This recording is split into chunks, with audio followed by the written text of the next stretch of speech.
those times that we met prior to last week, that we tried to explain what our problems were explained. They came from the heart, and they were my beliefs, and still my beliefs, because they were reinforced tonight in this game, that we don't have the key ingredient yet to demonstrate a powerful offense. Our defense continues to fight the battles, but we've come up short, just short enough not to be able to cover up for the offense. There are a lot of good football players on this football team, and where you usually hear the statement, the sum of the parts is greater than the team, or the team is greater than the sum of the parts. Well, in our case, it's been reversed. We had better players than we had production, and that's the way it is. I'm turning this problem over to someone else, but we'll be here and serving in another capacity, committed to help in every aspect that I can at the university, to include the football program, the athletic department, and the things that involves. In keeping with the statement that I've made so many times at so many places, I've never missed a day's work in my 52 years of coaching, and I don't intend to miss one here. We'll move out of my office by tomorrow evening. It'll be over in the administration building by Monday afternoon, and I'll be sitting at a temporary desk in somebody's office. I'm so late because I spent a lot of time talking with the football team, because this is the first time I've had to turn a football team loose with this kind of a season. And I wanted to make sure that they understood the situation. And I'm not going to go into all that with you all, because it's too private, and it doesn't not for reproduction. It's for those kids' consumption, because they can't leave out of here thinking of themselves as total losers, because they're not total losers. They didn't perform well enough to have a winning season, and that's too bad. The blame goes around, starting with me. There had to be something that I could have done to stop the bleeding,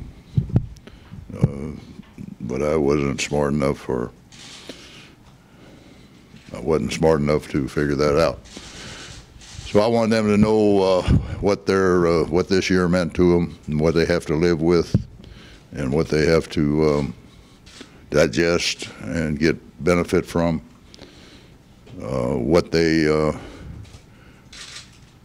What their role was in the last 5 years. The seniors, this is their 5th year. They were part of the team going back 5 years. A lot of the others were redshirts, juniors. They go back 4 years, others 3 years, others 2 years, and then the freshmen that we have on the team this year, who I can't put any blame on from them, because they're a really good group of guys, good class.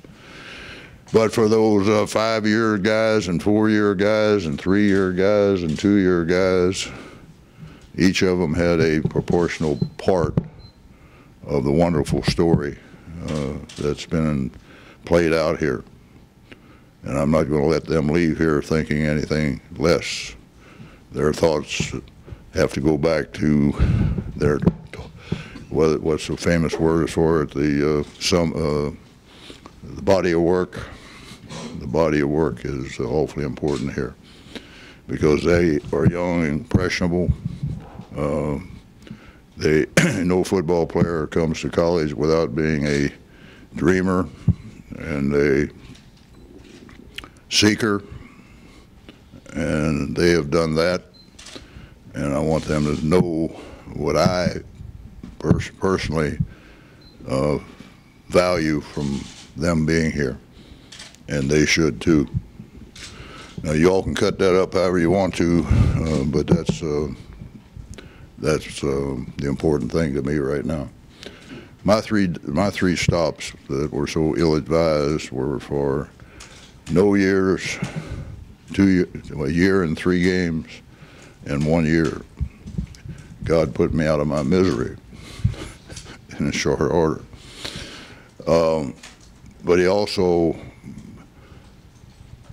made decisions for me, or put me in a position, if I followed his decisions, that it would be wonderful for me to leave the University of Miami through the USFL and return to my hometown with all the grade school buddies. My secretary was a daughter of a guy that was I was in grade school with.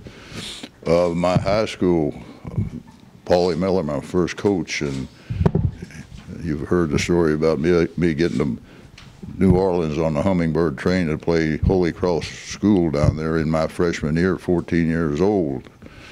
And that school was the best in Louisiana. And they beat the hell out of us 44 to 7. And I got to play most of the whole game because my senior guy that was ahead of me, he got hurt the second play of the game.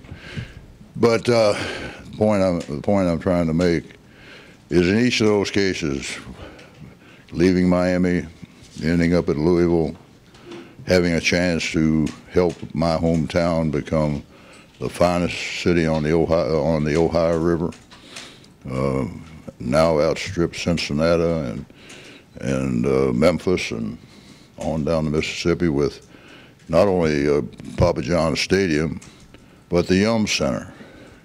The Yum Center would not be there if the University of Louisville didn't put up their stadium, because Louisville had never believed that they were a sports town.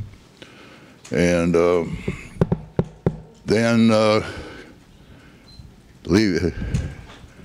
having to leave Oklahoma, returning to South Florida when my children needed us so much, my sick child and my other sick child, and put us in a position where we could be here and be with them until the death of my oldest son.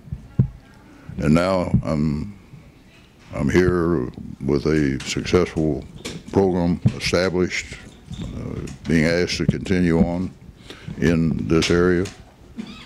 God was a lot smarter than I was. So I just want to let other people write what they will. Can you say what you'll miss, though? When I'll miss it? What will you miss? Well, I think after 52 years, it's time for me to miss another group of 85 boys to take care of. I may, as time goes on, but in my declining years, I think Beverly and I and our children and grandchildren would suffice my need for development of youth. There are a lot of big name coaches that haven't been able to leave on their own terms, you know, for whatever reasons that they may be. How do you feel knowing that you can walk away when you want to go instead of being asked to leave? Well, thank God for Bobby Bowden. Bobby has been a very important factor in this whole thing. As I look at the way administrations are handling the disposal of the invaluable any longer, I wanted to make sure, or wanted it not to be that way for me, that we would be as seamless as we could be on my leaving my position, and I think we are seamless. I understand there will be a coach in place sometime on Monday, who I don't know. Do you all? But anyway, so it's been seamless, and